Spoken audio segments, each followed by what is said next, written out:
ले जसबीर जी अमृता से सब बातें समझ करके इस पर काम करना शुरू कर दे। पापा जी, आप मेरे लिए भगवान हो और आपकी बोली हुई हर बात मेरे लिए हुक्म है।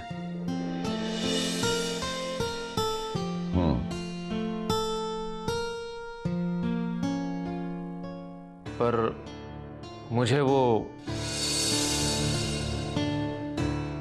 तुझे ना क्या कहना चाहता है बोल। पापा जी, ना तो मुझे जनानियों का हुक्म मानने की आदत है और ना ही मुझे अच्छा लगता है।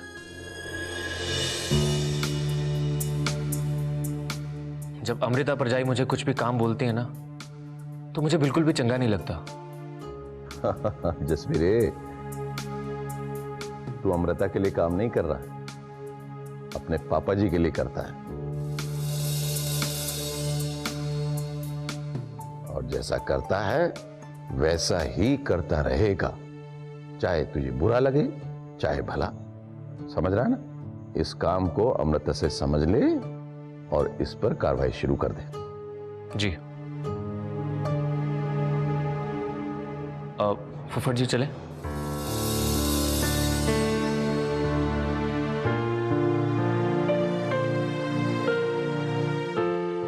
शनु बुआ जी, आपको बेबे बुला रही है।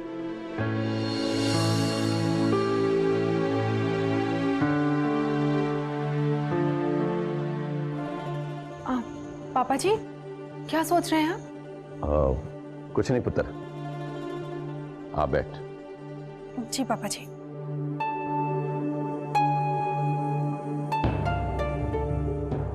देख पुत्र, जसबीर हमारा बहुत ही पुराना और ईमानदार आदमी है।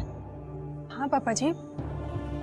मैं नहीं चाहता कि उसको किसी बात का बुरा लगे और वो ये घर और काम छोड़कर चला जाए। लेकिन पापा जी, जसबीर प्राची काम छोड़कर क्यों जाएंगे? और पुत्र इसलिए कि जसबीर, मैंने तुझसे कहा ना, बहुत ही मेहनती है, ईमानदार है, पर उसकी जो सोच है ना वो बहुत मोटी है। उसकी सोच में जनानियों का हुक्म मानना ठीक नहीं है। पापा जी, मैंने आज तक जसबीर प्राची पर कभी भी कोई हुक्म नहीं चलाए। और रही बात काम की, तो मैं काम और रिश्तेदारी दोनों को अलग अलग रखती हूँ। पापा जी, मैंने कुछ गलत तो नहीं कहा ना? पुत्र, तू मेरी बात समझ रही है ना?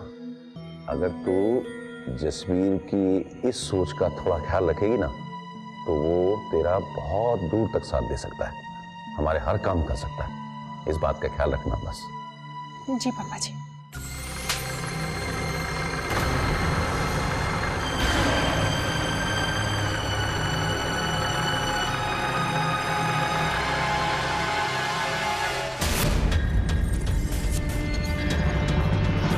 आ गई अकल ठिकाने, यार मार खाएगा।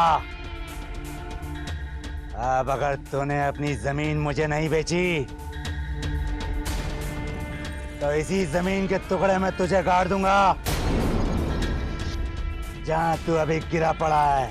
मारपीट कर मुझे या दूसरों किसानों की जमीन खरीद तो लोगे छोटे चौधरी, तो क्या आपको सब करना पूरा होगा? तो पापा जी और उनके वारिस रविंद्र की जमीन कैसे खरीदोगे?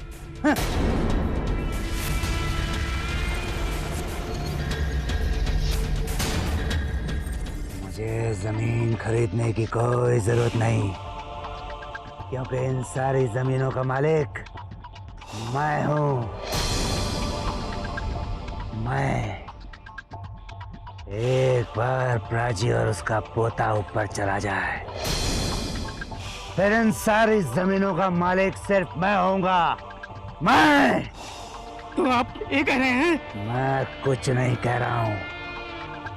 अगर तुम ऊपर नहीं जाना चाहते तो चुपचाप इन कागजातों पर दस्तखत कर दो, चुपचाप।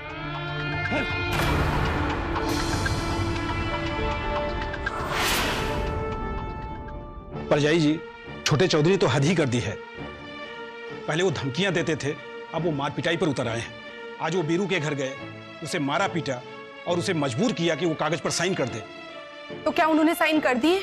उसने वादा किया था कि वो साइन कर देगा, लेकिन आज ही वो अपने बीवी बच्चों को लेकर पिंड से भाग गया। अपना खुद का पिंड छोड़कर भाग जाने से तो किसी भी मुसीबत का हल नहीं निकलेगा। लेकिन हल क्या है परजाई जी? किसी भी मुसीबत का हल निकालने के लिए उसका डटकर मुकाबला करना होता है। लेकिन हम उसका मुकाबला कैसे करेंगे? वो आपकी तरह सिर्फ एक इंसान है और फर्क सिर्फ इतना कि आप रब के बंदे और वो एक शैतान है।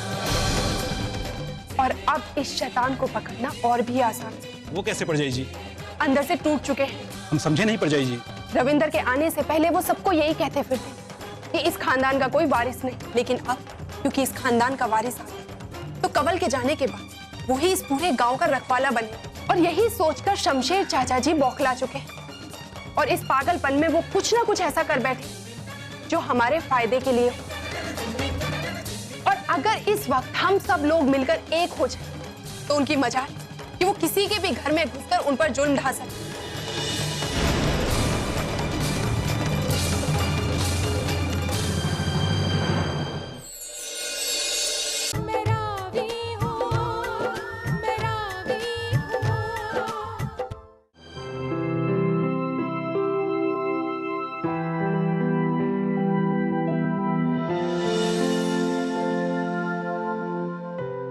शन्नो, जी प्राजी, दलजीत किथे?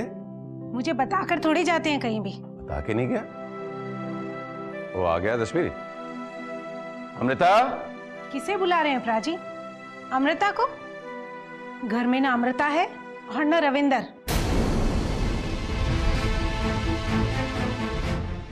कहाँ निकल गए? पता नहीं कहाँ चली गई, किसी को भी बिना बताए। आप लोगों ने उन्हें रोका क्यों नहीं? बेबे, मैं आपसे पूछ रहा हूं, आपने पूछा क्यों नहीं कि वो कहां जा रहे हैं? इसी तरह की लापरवाहियों से मैंने अपना बेटा कंवलजीत खो दिया और अब क्या हो गया है आप लोगों को? इस घर के लोगों को क्या हो गया है? आप लोगों को थोड़ी सी भी चिंता नहीं? पापा जी, वो परजाई जी ने मुझे 1 घंटा पहले बोला था कि कहीं काम से जाना है, लेकिन मुझे पूजा करने में थोड़ी देर होगी तो शायद परजाई जी निकल गई। चुप कर, गाड़ी निकाल फटाफट। चौधरी, अब तू कहाँ जा रहा है? तेरी तबीयत ठीक नहीं है। बंदूक लेने। और कहां जा रहा है? बेबे, आपको पता है ना हम दोनों की जान को कितना खतरा हो सकता है? सब कुछ मालूम होते हुए भी आप लोग बस। जी बहुत बहुत शुक्रिया कि आप सब लोग मेरे साथ यहाँ तक आए। परजाई जी, हम अपना फर्ज निभा रहे हैं। अगर आप सब लोगों का प्यार इसी तरह मेरे साथ बना रहा ना तो एक शमशेर तो क्या, अगर 100 शमशेर भी आ जाए ना तो हमारा कुछ नहीं बिगाड़ पाए। परजाई जी, आप अकेली कैसे बाहर चली गई थी? आप जानती है ना बाहर कितना खतरा है। जसबीर प्राची, अगर बाहर इतना ही खतरा है तो आप क्यों नहीं वक्त पर आए? अरे, अगर मैं नहीं आया तो क्या आप मेरा इंतजार नहीं कर सकती थी?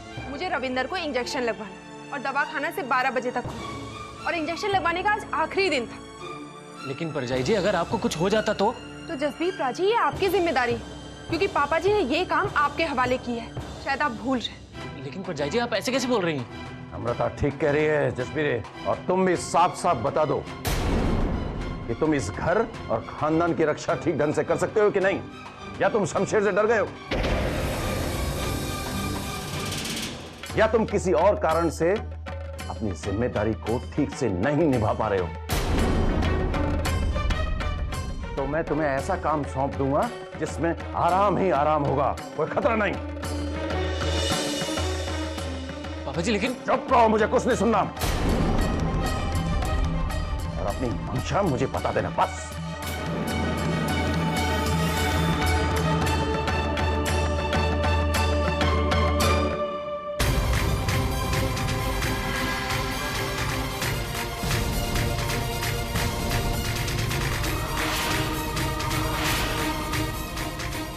जसबीर, क्या होया?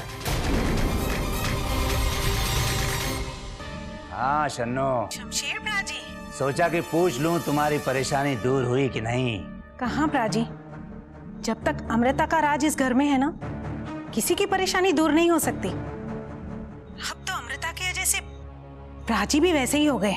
उन्होंने गांव वालों के सामने जसबीर की इतनी बेइज्जती की, बेचारा किसी के सामने आंख भी नहीं मिला सका। एक बात अच्छी तरीके से समझ ले शन्नो, ये जो तेरे चहेते प्राजी है ना, ये बड़े ही खुदगर्ज इंसान है। ये तब तक किसी को अपना बना के रखते हैं जब तक कि उसकी जरूरत महसूस करते हैं। अब उन्हें लगने लगा है कि जसबीर की उन्हें कोई जरूरत नहीं, इसलिए वो उस बेचारे की इतनी बेइज्जती करेंगे कि एक दिन परेशान होकर वो खुद घर छोड़कर चला जाएगा। हाँ प्राजी, अब तो मुझे भी यही लगता है। और तुम भी एक बात कान खोलकर सुन लो शन्नो, ये जो अमृता है ना, एक दिन ये तुम लोगों के साथ भी ऐसा सलूक करेगी कि तुम्हें भी घर छोड़ने के लिए मजबूर होना पड़ेगा। वो दिन ज्यादा दूर नहीं, इसलिए मेरा काम मानो, तुम लोग भी घर छोड़ने की तैयारी कर लो। हाँ प्राजी, दलजीत भी यही कह रहे थे। अरे भाई, अरे शन्नू बुआ जी, आप लोग कहाँ जा रहे हैं? जहाँ हम इज्जत से रह सके। अमृता, ले जरा बच्चे को पकड़।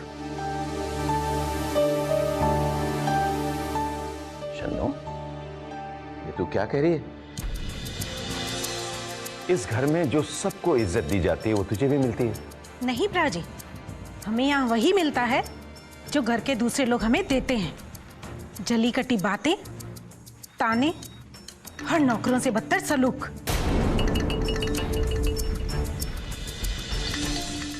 शन्नो, ऐसा क्यों कह रही है तू? प्राजी, ये बात मैं आपसे पहली बार नहीं कह रही हूँ, लेकिन आपने तो सुनने समझने की कोशिश ही नहीं की। शन्नू एक बात। बस बेबे, आपने तो जैसे मुझ पर मुंह बंद करने का हुक्म ही रखा हुआ है। दलजीत, अब आप ही समझाओ ना इसको। ऐसा नहीं है प्राजी, दरअसल मैं अपने दोस्त के साथ मिलकर बिजनेस करना चाहता हूँ। आपने इतने दिनों तक हमें अपने घर में रखा, इसलिए शुक्रिया। शन्नो, ओए रुक जा शन्नो। बेबे, ठीक नहीं हुआ ये सब। चौधरी, जो होता है अच्छे के लिए होता है।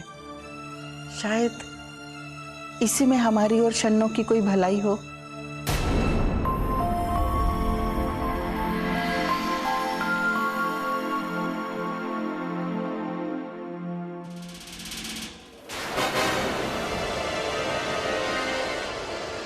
बहुत बुरा हुआ तुम्हारे साथ जसबीर, इतने सालों की वफादारी और ये सिला दिया उन्होंने तुम्हें। हाँ, मेरे साथ जो भी हुआ उसमें पापा जी का कोई दोष नहीं है।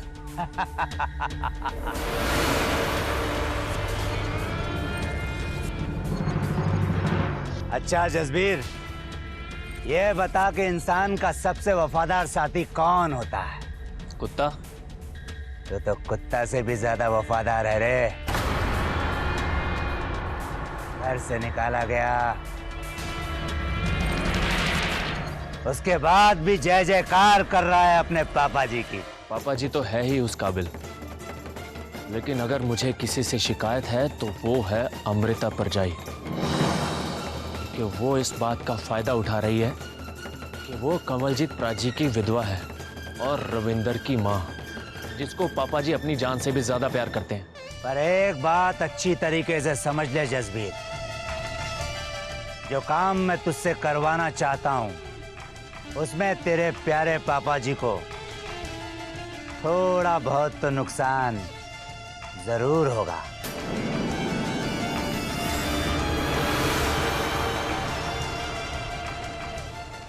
मैं इस वक्त सिर्फ और सिर्फ अपने फायदे का सोच रहा हूं, और अगर मुझे मेरे फायदे में अमृता परजाई को नुकसान भी पहुंचाना पड़े तो मुझे उससे कोई फर्क नहीं पड़ता, क्योंकि पापा जी इस वक्त ना तो कुछ सोच पा रहे हैं और ना ही वो अपना दिमाग लगा रहे हैं। जो भी इस काम में दिमाग लग रहा है वो सिर्फ और सिर्फ अमृता परजाई का दिमाग लग रहा है। मैं अच्छी तरीके से समझ गया जसबीर, तो फिलहाल तू मेरा एक छोटा सा काम कर दे। छोटा सा काम? आपने मुझे यहाँ पे छोटा सा काम करने के लिए बुलाया है? अरे फिलहाल तू छोटा काम तो कर, फिर एक दिन तुझसे बड़ा काम भी जरूर लेंगे। फिलहाल तो मुझे उन कागजों की जरूरत है जिससे मुझे यह पता चल जाए कि पापा जी ने कौन कौन सी जमीन किस किस किसानों को दी है, ताकि एक दिन मैं उन सब से वापस छीन सकूं। काम हो जाएगा, लेकिन मुझे बड़े काम का इंतजार रहेगा।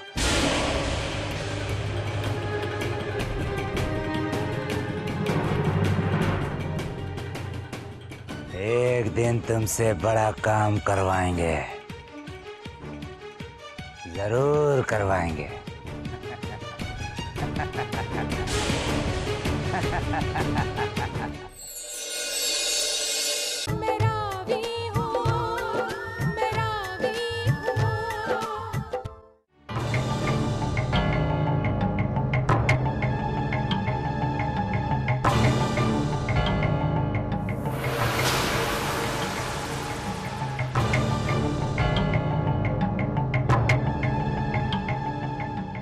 वाह जसबीर वाह, आज तो तुमने मुझे खुश कर दिया। जसबीर,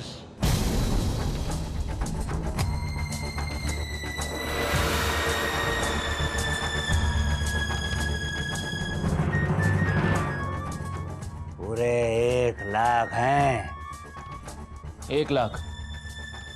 इतने छोटे से काम की इतनी बड़ी रकम? कुत्ते के मुंह से हड्डी निकालना कोई छोटा मोटा काम नहीं होता।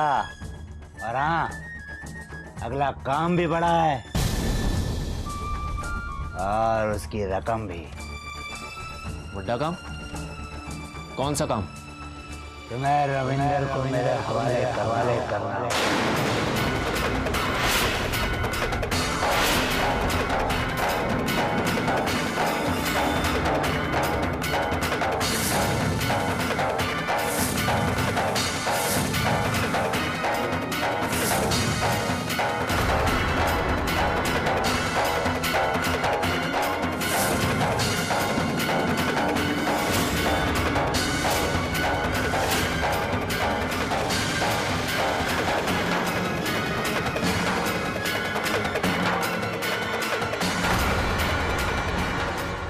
नहीं छोटे चौधरी, यह काम मेरे से नहीं होगा। मेरी उस बच्चे से कोई दुश्मनी नहीं है। दुश्मनी तो मेरी भी नहीं है उससे, लेकिन हाँ, उसके एक दादा से जरूर है, जो मेरे हिस्से के जमीन जायदाद पर अपना हक जमा के बैठा है। मैं तो बस इतना चाहता हूं जसबीर कि मेरा हिस्सा मुझे वापस मिल जाए। इसलिए एक बार वो बच्चा मेरे कब्जे में आया तो प्राची की गर्दन मेरे हाथों में होगी, और उसके बाद मजबूरन मेरा हिस्सा उन्हें मेरे पुत्र सुरजीत के नाम करना ही पड़ेगा। इधर एक बार कागजातों पर दस्तखत हुए, उधर बच्चा वापस उनकी गोदी में।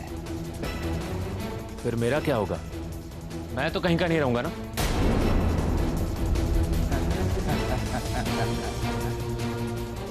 उसके बाद तुम उनके नौकर थोड़ी ना रहोगे, तुम्हारी भी अपनी जमीन होगी उधर नहर के उस पार। फिर चाहो तुम खेती करो, चाहो तुम बेच दो। मुझे जमीन नहीं चाहिए, मुझे कैश चाहिए। कितना?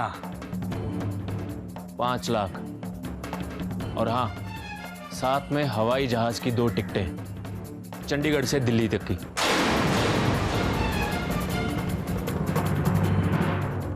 दिए।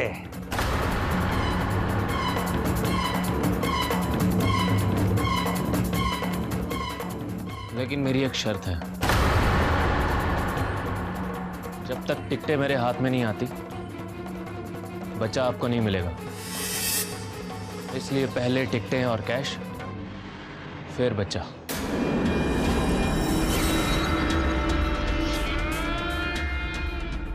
मंजूर है।